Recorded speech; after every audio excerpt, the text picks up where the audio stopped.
अल्हम्दुलिल्लाहि रब्बिल आलमीन वस्सलातु वस्सलामु अला सय्यिदिल मुरसलीन अम्मा बाद फ़अऊज़ु बिल्लाहि मिनश शैतानिर रजीम बिस्मिल्लाहिर रहमानिर रहीम अस्सलातु वस्सलामु अलैका या रसूलल्लाह व अला आलिका व स्वहाबिका या हबीबल्लाह अस्सलातु वस्सलामु अलैका या नबीयल्लाह ওয়ালা আলিকা ওয়া সুহাবিকা ইয়া নূর আল্লাহ। প্রিয় মাদরি চ্যানেলের দর্শকবৃন্দ, আপনারা দেখছেন অনুষ্ঠান অগ্রগতির দিকে। আর আজকে যে বিষয় নিয়ে আমরা আলোচনা করব তা হচ্ছে খুশি থাকার উপায়। অনেক সময় দেখা যায় মানুষ খুশি থাকতে চায় কিন্তু খুশি থাকতে পারে না, নানান ধরনের টেনশন এসে তাকে ঘিরে নেয় এবং মানুষ কৌশলও জানে না যে আমাকে কিভাবে খুশি থাকতে হবে। আজকে আমরা এই বিষয় নিয়ে আলোচনা করার চেষ্টা করব।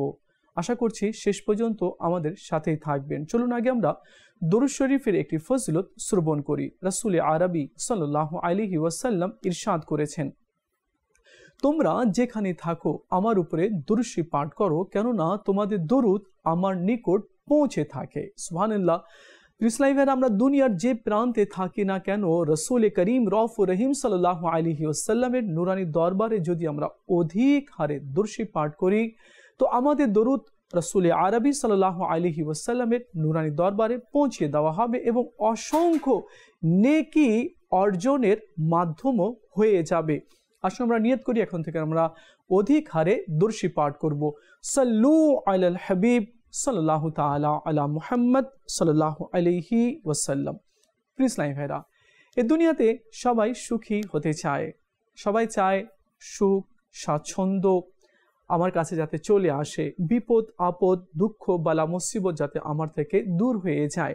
তো এমনি এমনি বিপদ দূর হবে না আর এমনি এমনি সুখ আসবে না, এর জন্য উপায়গুলো খুঁজে বের করে নিতে হবে। প্রিয় ইসলামী ভাইরা, দুঃখ আমাদের পিছু ছাড়ে না, তাই আমরা কিভাবে তা থেকে মুক্তি পেয়ে সুখী হতে পারি সেই উপায়গুলো জানি। কখনো কখনো মানুষ সুখী হওয়ার কৌশল জানে না, এর ফলে সে জীবনের আনন্দ উপভোগ করতে পারে না। তাই তাদের সাথে উঠা বসা করুন যারা আপনাকে আনন্দ এবং মানসিক শান্তি দেয়। সাধারণত আমাদের দিন তিনটি ভাগে বিভক্ত হয়, এক পরিবারের মধ্যে, দুই অফিসে, আর নাম্বার তিন হচ্ছে বন্ধু বান্ধবের মাঝে।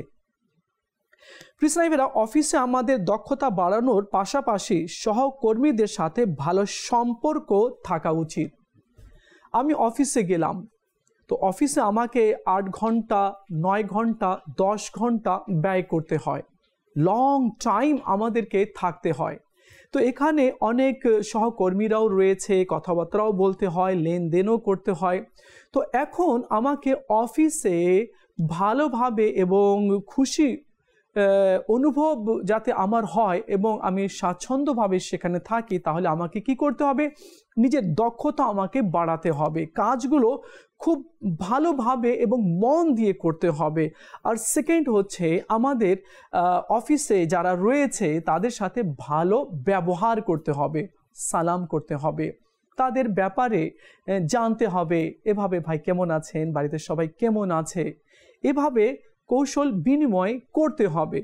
আর অফিসে গিয়ে যদি আমি কাজ ভালোভাবে না করি আর যে কাজগুলো দেওয়া হয়েছে সেগুলো যদি পেন্ডিংয়ে রেখে দিই, আর যারা আমাদের সাথে কাজ করছে তাদের সাথে যদি ব্যবহার ভালো না করি, ঝগড়া করি, বাহাস করি, তর্কের মধ্যে যদি লিপ্ত হয়ে যাই, তাহলে ওই 8 ঘন্টা 10 ঘন্টা যে আমরা অফিসে দিচ্ছি, তাহলে সেই 8-10 ঘন্টা কি ভালোভাবে অতিবাহিত হবে? কাটবে দুশ্চিন্তার মধ্যে কাটবে, টেনশনের মধ্যে কাটবে। তো প্রিয় ইসলামী ভাইরা, আমরা এনজয় করি না, এনজয় বলতে অফিসে যাচ্ছি, তো অফিসে আমরা ভালোভাবে থাকি, একের অপরের সাথে ভালো ব্যবহার করি, কেউ যদি কিছু বলে দেয় তো সবর করি, আর যে কাজ আমাকে দেওয়া হয়েছে সেই কাজ তাড়াতাড়ি এবং ভালোভাবে করার চেষ্টা করি। এতে কি হবে কি আমি স্বাচ্ছন্দ্য বোধ অনুভব করব আর কোনো টেনশনও থাকবে না, টেনশন এমনিতেই দূর হয়ে যাবে। কিছু লোকেরা টেনশনকে নিজের দিকে ডেকে নেয়, আয় আমি ফ্রি আছি, হ্যাঁ আমার কাছে কোনো টেনশন নাই, আয় আমাকে একটু টেনশন দিয়ে যা। এর মানে হচ্ছে কি যা না বলার তা বলে ফেলে। আর এরপরে কি হয়, তাকে অনুশোচনার মধ্যে পড়তে হয়। এক ব্যক্তি যাচ্ছে, তাকে দেখে ইশারা করলো, এখন সেও গাল বন্ধ করতে শুরু করলো, এই যে টেনশন চলে আসলো। তো প্রিয় ইসলামী ভাইরা, টেনশন থেকে দূরে থাকার জন্য কিছু কৌশলগুলো অবলম্বন করতে হবে, সিরিয়াস থাকতে হবে। এমন কোনো কাজ করা যাবে না যে কাজে টেনশন চলে আসে।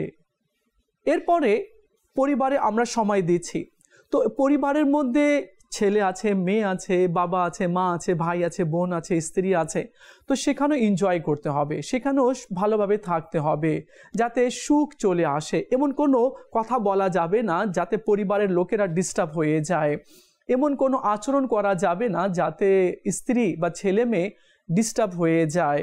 তো সেখানেও ভালোভাবে সময় স্পেন্ড করতে হবে, সময় অতিবাহিত করতে হবে।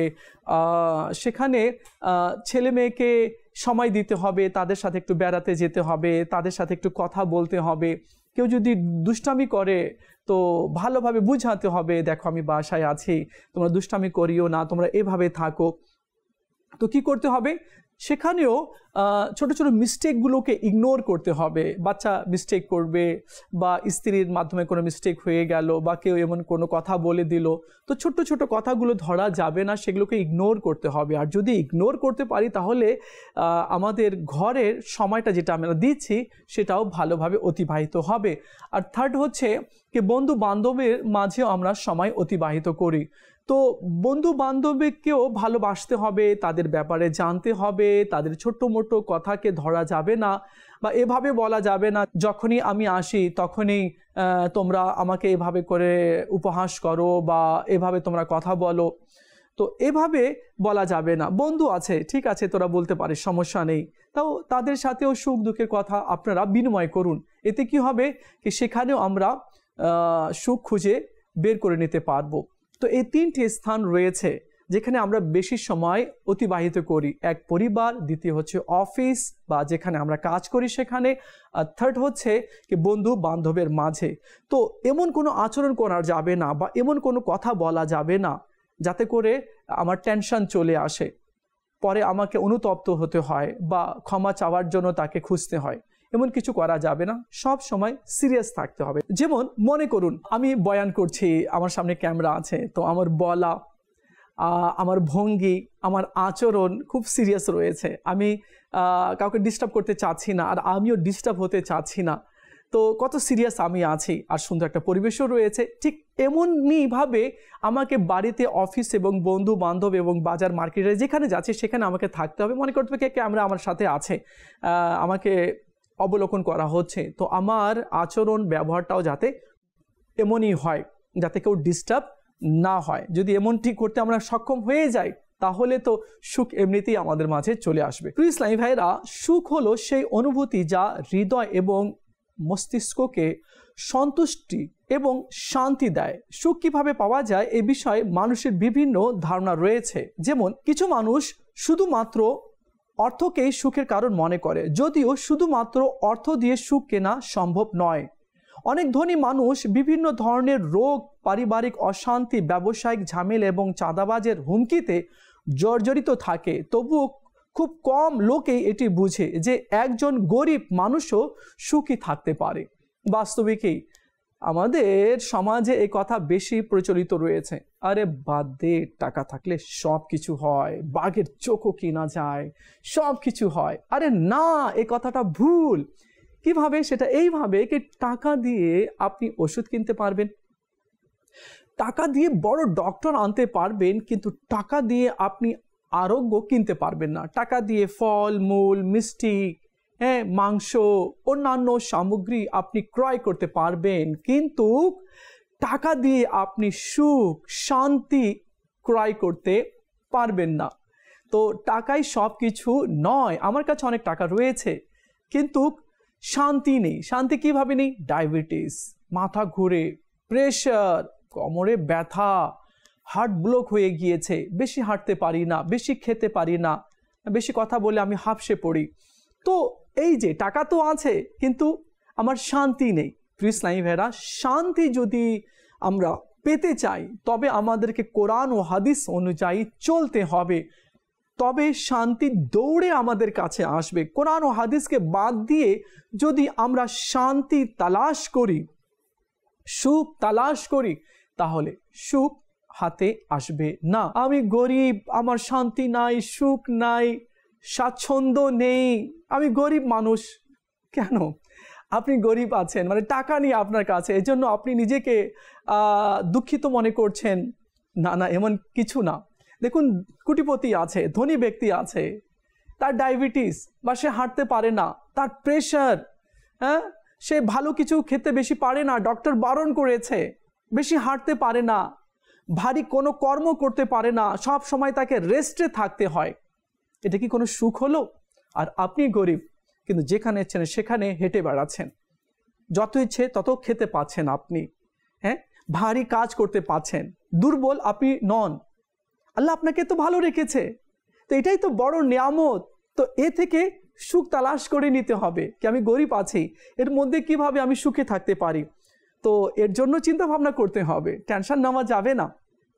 আল্লাহ ভালো জানে কাকে কিভাবে রাখবে। প্রিয় ইসলামী ভাইরা, যারা গরিব আছে না, তারা জান্নাতে ধনী ব্যক্তির আগে প্রবেশ করবে। কত বছর আগে? 500 বছর আগে তারা জান্নাতে প্রবেশ করবে। আর আমার নবী সাল্লাল্লাহু আলাইহি ওয়াসাল্লাম বলেছেন, আল্লাহ তুমি আমাকে মিসকিন করো, মিসকিনদের মাঝে রাখো, এবং কিয়ামতের দিনে আল্লাহ তুমি আমাকে মিসকিনদের সাথে উঠাও। সুবহানাল্লাহ। তো প্রিয় ইসলামী ভাইরা, ধনী হলেই সব সুখ আসে এটা ভুল ধারণা, আর গরিব হলে সে অনেক দুঃখিত, সুখ তার কাছে আসে না, এটাও ভুল কথা। দেখুন, আরেকটা উদাহরণ দিই আপনাকে। অনেক ধনী ব্যক্তি রয়েছে যারা ভালোভাবে ঘুমাতে পারে না, তাদেরকে ডক্টরের পরামর্শে ওষুধ খেতে হয়, তারপরে ঘুম আসে না। 1টা বেজে গেছে, রাত 2টা বেজে গেছে, রাত 3টা বেজে গেছে, 4টা হয়ে গেছে, ভোর হয়ে গেল। অনেকে বলে না, সারা রাত আমার ঘুম হয়নি, অনেক কষ্টে আছি, মাথা ঠিক নেই। কিন্তু আপনি গরিব, আপনি রাত্রে খেলেন, বিছানায় যাওয়ার আগেই আপনি ঘুমিয়ে পড়লেন, মানে বিছানায় পড়ার সাথে সাথে আপনার ঘুম চলে আসলো। এটা বড় নিয়ামত না? একজনের কাছে টাকা আছে, তার ঘুম নেই, সারাদিন তার ভালো কাটে না, কিন্তু আপনি গরিব, আল্লাহ আপনাকে ঘুমের নিয়ামত দিয়ে দিয়েছে। তো প্রিয় ইসলামী ভাইরা, তো প্রত্যেকটি নিয়ামতের শুকরিয়া আদায় করা উচিত। প্রিয় ইসলামী ভাইরা, আরও আমরা কিছু এ বিষয়ে জানার চেষ্টা করব। দেখুন প্রিয় ইসলামী ভাইরা, রাসূল আরবি সাল্লাল্লাহু তাআলা আলাইহি ওয়াসাল্লাম কিভাবে খুশি অনুভব করতেন। আমরা রাসূল করিম রউফুর রহিম সাল্লাল্লাহু আলাইহি ওয়াসাল্লামের খুশি অনুভূতি হওয়ার কথাটা আমরা ভালোভাবে জানার চেষ্টা করি। যখন ওমরে ফারুক রাদিয়াল্লাহু তাআলা আনহু আমার নবী সাল্লাল্লাহু আলাইহি ওয়াসাল্লামের নুরানি দরবারে এসে উচ্চ স্বরে কলমা পড়লেন, ঈমান নিয়ে আসলেন, তো আমার নবী সাল্লাল্লাহু আলাইহি ওয়াসাল্লাম একেবারে খুশিতে আনন্দিত হয়ে গেলেন, আত্মহারা হয়ে গেলেন। আর নবী সাল্লাল্লাহু আলাইহি ওয়াসাল্লাম নিজেই জোরে তাকবীর দিলেন, আল্লাহু আকবার, আল্লাহু আকবার। তো সাহাবা কেরামও জোরে জোরে তাকবীর দিতে লাগলেন, আর আশেপাশের পাহাড়ও গুঞ্জে উঠল। তো এই যে একটা খুশির সংবাদ শুনলেন আমার নবী সাল্লাল্লাহু আলাইহি ওয়াসাল্লাম, তো তিনি তাকবীর দিলেন, সাহাবারাও খুশি হয়ে গেলেন। তো প্রিয় ইসলামী ভাইরা, ছোট্ট ছোট্ট বিষয়ে আমাদেরকে খুশি অনুভব করতে হবে। কেউ পরীক্ষায় পাশ করেছে, আচ্ছা তাই নাকি, মাশাআল্লাহ মাশাআল্লাহ, সুন্দর, খুব ভালো, হ্যাঁ, এই যে তার সুখের বা ভালো খবর শুনে আপনি খুশি হলেন। আপনার ছোট বাচ্চা কথা বলা শিখেছে, আপনি তাকে বুকে জড়িয়ে নিলেন, সুবহানাল্লাহ, হ্যাঁ আমার বাচ্চা কথা বলতে শিখে গিয়েছে, এই তো সুন্দর হাসি তার। তো অন্যের খুশিতেও নিজেকে খুশিতে রাখতে হবে, তখন না টেনশনগুলো দূরে হবে। আজকাল কিছু মানুষ আছে টেনশনগুলোকে ডেকে নেয়, হ্যাঁ তুইও আয়, হ্যাঁ টেনশন তুইও আয়, বিপদ তুমিও চলে আসো, আমি একা আছি, আমার সময় অনেক আছে, আমি ফ্রি বসে আছি। তো অনেক লোক টেনশন ডেকে নেয়। এখন বলবেন আপনি টেনশন কিভাবে ডেকে নেয়? একজন কথা বলছে, এখন তার কথা ধরা, কি কথা বলে, কথাই বলতে পারে না, এভাবে কি মানুষ কথা বলে? আরে ভাই কি হলো, ও বলছে, ওকে বলতে দাও। এখন আপনি কি করলেন, তার কথা ধরলেন আপনি। হ্যাঁ, প্রতিবেশীর বাচ্চা চিৎকার করলো, আপনি বাইরে বের হলেন, হ্যাঁ কেন এভাবে চিৎকার করছো, মানুষ এখানে থাকে, এই সেই। আরে বাচ্চা মানুষ চিৎকার তো দিয়েছে, চুপ হয়ে যাবে, আপনার কি দরকার ছিল বাইরে গিয়ে এভাবে করে বকাশোকা করা? এই যে এখন ওই বাচ্চার গার্জিয়ান চলে আসলো, ঝগড়া শুরু হয়ে গেল। 1 ঘন্টা 2 ঘন্টা ঝগড়া হয়, প্রায় 1 সপ্তাহ পর্যন্ত টেনশন থাকে, হায় এ কি হয়ে গেল। তো এমন করা যাবে না, মাঝে মাঝে ধৈর্য ধারণ করতে হয়। তো টেনশনকে ডাকা যাবে না। আপনি এখন নিজেকে সার্চ করুন যে টেনশন থেকে কিভাবে আমি মুক্ত হতে পারি। ওই যে কাজটা করেছিলাম এর কারণে আমার টেনশন হয়েছে, না ওটা আর করা যাবে না, না এভাবে কাউকে বলা যাবে না, না এভাবে কাউকে দেখা যাবে না, না এভাবে কারোর সাথে উপহাস করা যাবে না। আমাকে আগে ফাইন্ড আউট করতে হবে কি কোন কোন কারণে আমার কাছে টেনশন চলে আসছে। তো এগুলোকে ফাইন্ড আউট করতে হবে এবং এ থেকে বিরত থাকতে হবে। এখন মনে করুন কি আপনার স্ত্রী রান্না করছে, বেচারি সকালে উঠেছিল, নাস্তা বানিয়েছে, কাপড় ধুয়েছে, ছোট ছোট বাচ্চারা ছিল, তাদেরকে খাবার দিয়েছে, স্কুল পাঠিয়েছে, এরপরে সে গরমে রান্না করছে। আর আপনি বলে উঠলেন, কি করছো? যখন দেখে তুমি কাজে করো, তোমার কাজে শেষ হয় না। হ্যাঁ, এখন বলেন তো ওই বেচারি রান্না করছে, ওর রাগ আসবে কি না? এখন স্ত্রী কি বলবে? তুমি দেখছো সকাল থেকে আমি কাজ করছি, তারপরেও তুমি বলছো কি তোমার কাজে শেষ হয় না, তুমি কি কোনো চাকর রেখেছো বাড়িতে? এই যে শুরু হয়ে গেল। কি দরকার ছিল বলার? ও বেচারি সকাল থেকে কাজ করছে, আগুনের পাশে বসে রান্না করছে, তারপরেও আপনি এভাবে বললেন। আপনাকে এভাবে বলা উচিত, আল্লাহ তাআলা তোমার উপরে দয়া করুক, তুমি কত কাজ করো, হ্যাঁ এত গরমেও আগুনের পাশে বসে তুমি রান্না করছো, আল্লাহ তোমার উপরে রহমত করুক। আর এইভাবে না বলে আপনি কি বললেন? তোমার কাজে শেষ হয় না, হ্যাঁ এত কাজ করো তুমি, তোমার কাজে শেষ হয় না, সারাদিন কি করো? এই যে ও বেচারি সকাল থেকে কাজ করছে, এরপরে আপনি এই কথা বললেন, সে কি করবে? আপনাকে মালা পড়াবে। তো এ থেকে বাঁচতে হবে, তাই না? মানে একটু ভালো কিছু বলতে হবে। এখন স্ত্রী যদি কিছু বলে ফেলে তাহলে ঝগড়া লাগবে। তো ঝগড়া তো আপনি নিজেই ডেকে নিলেন, কি আমি ফিরে আছি, কার সাথে ঝগড়া করি? আচ্ছা ঠিক আছে, ওয়াইফের সাথে ঝগড়া করি। কি বলবো? এই কথা বলি, তো ঝগড়া হবে। তো আপনি বলছেন কি সুখ নাই, শান্তি নাই। তো সুখ শান্তির মতো কাজ কি করেছি আমি যাতে সুখ শান্তি আসবে?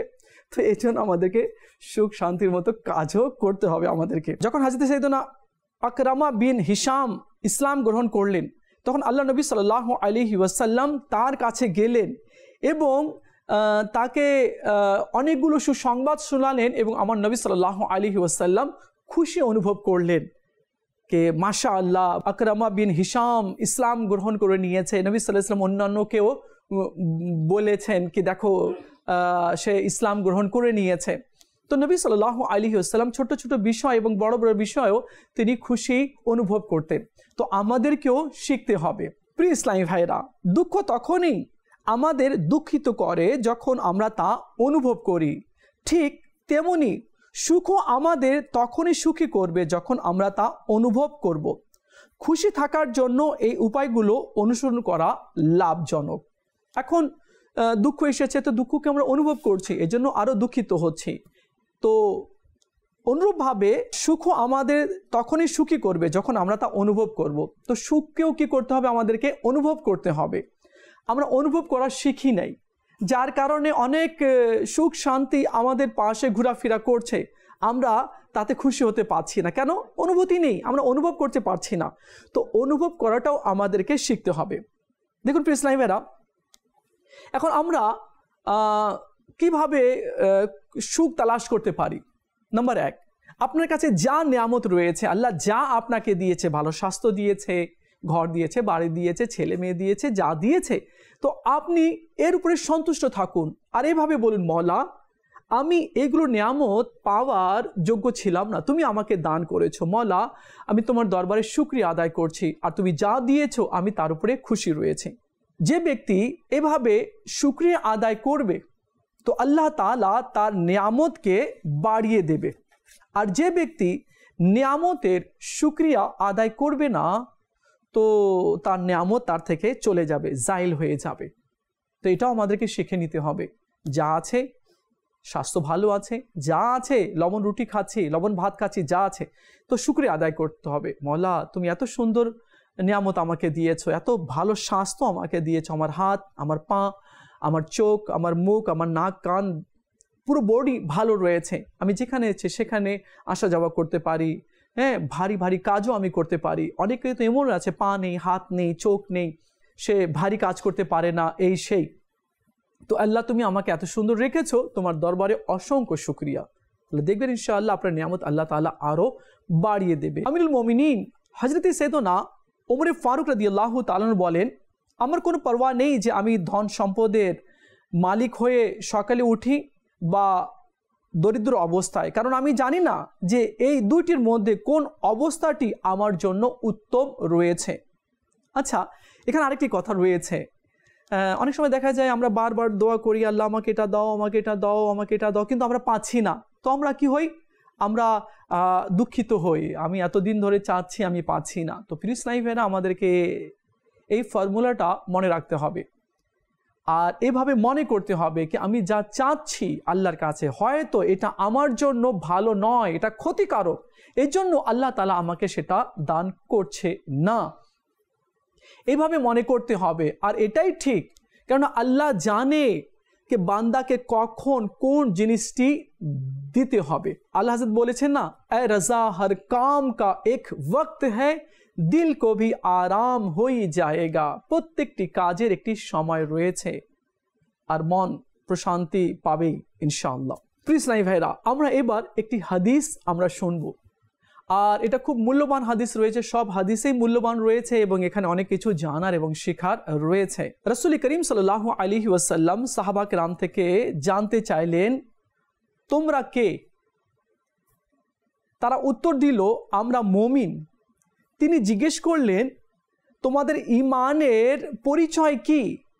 তো তারা বলল, আমরা পরীক্ষাগুলোর উপর ধৈর্য ধারণ করি, সুখ শান্তির সময়ে আল্লাহর শুকরিয়া আদায় করি এবং আল্লাহ তাআলার উপরে ভরসা করি। তখন আল্লাহ নবী সাল্লাল্লাহু আলাইহি ওয়াসাল্লাম ইরশাদ করলেন, আল্লাহর কসম তোমরা মুমিন। সুবহানাল্লাহ, সুবহানাল্লাহ। তো প্রিয় ইসলামী ভাইরা, আল্লাহ নবী সাল্লাল্লাহু আলাইহি ওয়াসাল্লাম জানতে চাইলেন সাহাবা কেরাম থেকে কি তোমরা কে? তো তারা বললেন, আমরা মুমিন। তো আল্লাহ নবী সাল্লাল্লাহু আলাইহি ওয়াসাল্লাম আবার জিজ্ঞেস করলেন যে তোমাদের ঈমানের পরিচয় কি? তো তারা বললেন যে যখন আমাদের উপরে কষ্ট আসে, বিপদ আসে, দুঃখ আসে, তো আমরা সবর করি, আর যখন আল্লাহ পাকের নিয়ামত আমরা পাই তো শুকরিয়া আদায় করি, আর আল্লাহর উপরে তাওয়াক্কুল করি আমরা, অর্থাৎ আল্লাহ পাকের উপরে আমরা ভরসা করি। তো প্রিয় ইসলামী ভাইরা, তো সুখ পাওয়ার এটাও একটি মাধ্যম রয়েছে। কোনো বিপদ এসেছে, জ্বর চলে এসেছে, পড়ে গেলাম, হাত ভেঙে গেল, বাচ্চা অসুস্থ আছে, তো নিরাশ হওয়া যাবে না। মওলা আমাদেরকে ধৈর্য ধারণ করার তৌফিক দান করো, আর যা হয় ভালোই হয়। হয়তো তুমি ছোট্ট বিপদ দিয়ে বড় বিপদকে দূর করে দিয়েছো, সুখ চলে আসলো, আল্লাহ তুমি এত সুখ শান্তি দান করেছো, তোমার দরবারে অসংখ্য শুকরিয়া। আর আল্লাহর উপরে ভরসা করতে হবে। তো ইনশাআল্লাহ আজ্জা ওয়া জাল দেখবেন আপনার কাছে দৌড়ে দৌড়ে সুখ শান্তি প্রশান্তিগুলো চলে আসবে। কেউ জিজ্ঞেস করলো, ইয়া রাসূলুল্লাহ সাল্লাল্লাহু আলাইহি ওয়াসাল্লাম, জ্ঞানী কে, বুদ্ধিমান কে? তো রাসূল আরবি সাল্লাল্লাহু আলাইহি ওয়াসাল্লাম ইরশাদ করলেন, বুদ্ধিমান জ্ঞানী সে যে দুনিয়াতে থেকে নিজের আখিরাতকে সাজিয়ে নেয়, যে দুনিয়াতে থেকে নিজের কবরকে ভালো করে নেয়, সে হচ্ছে বুদ্ধিমান। আর মূর্খ সেই ব্যক্তি যে নিজের প্রবৃত্তির অনুসরণ করে এবং আল্লাহ তাআলার কাছ থেকে আখিরাতের পুরস্কার চায়, নিজের নফসকে প্রাধান্য দিল, দুনিয়ার কাজেই ব্যস্ত হয়ে গেল, নিজের প্রবৃত্তির অনুসরণ করলো আর আখিরাতে প্রতিদান চাচ্ছে, এটা কি হতে পারে? কখনো হতে পারে না। তো নিজের প্রবৃত্তির অনুসরণ করা যাবে না, নফসের অনুসরণ করা যাবে না। প্রিয় নবী সাল্লাল্লাহু আলাইহি ওয়াসাল্লামকে কেউ জিজ্ঞেস করলো, ইয়া রাসূলুল্লাহ সাল্লাল্লাহু আলাইহি ওয়াসাল্লাম, কবিরা গুনাহ মানে বড় পাপ কি কি? তো আল্লাহ নবী সাল্লাল্লাহু আলাইহি ওয়াসাল্লাম ইরশাদ করলেন, বড় পাপ হচ্ছে আল্লাহর সাথে কাউকে শরীক করা, আর আল্লাহর রহমত থেকে নিরাশ হয়ে যাওয়া, আর আল্লাহর গোপনীয় রহস্য থেকে উদাসীন হয়ে যাওয়া। তো প্রিয় ইসলামী ভাইয়েরা, আল্লাহর গোপনীয় রহস্য কি রয়েছে আমি জানি না, তো এর থেকে উদাসীন হওয়া যাবে না, মানে ভয় করতে হবে। আর আল্লাহর সাথে কাউকে শরীক করা যাবে না, আর আল্লাহর রহমত থেকে কখনো নিরাশ হওয়া যাবে না। আল্লাহ তাআলা আমাদের সবাইকে বোঝার তৌফিক দান করুক। ইসলামী ভাইরা, আপনারা দেখছিলেন অনুষ্ঠান অগ্রগতির দিকে, আর আজকে আমরা যে বিষয় নিয়ে আলোচনা করার চেষ্টা করেছি তা হচ্ছে সুখী হওয়ার উপায়। তো আল্লাহ তাআলা আমাদের সবাইকে ভালো আমল করার তৌফিক দান করুক, যা শুনেছি সে অনুযায়ী চলার তৌফিক দান করুক। দেখা হবে আগামী পর্বে আরেকটি বিষয় নিয়ে আলোচনা করব। ততক্ষণ ভালো থাকবেন আর মাদানী চ্যানেলের সঙ্গেই থাকবেন। সাল্লু আলাল হাবিব সাল্লাল্লাহু তাআলা আলা মুহাম্মদ সাল্লাল্লাহু আলাইহি ওয়াসাল্লাম।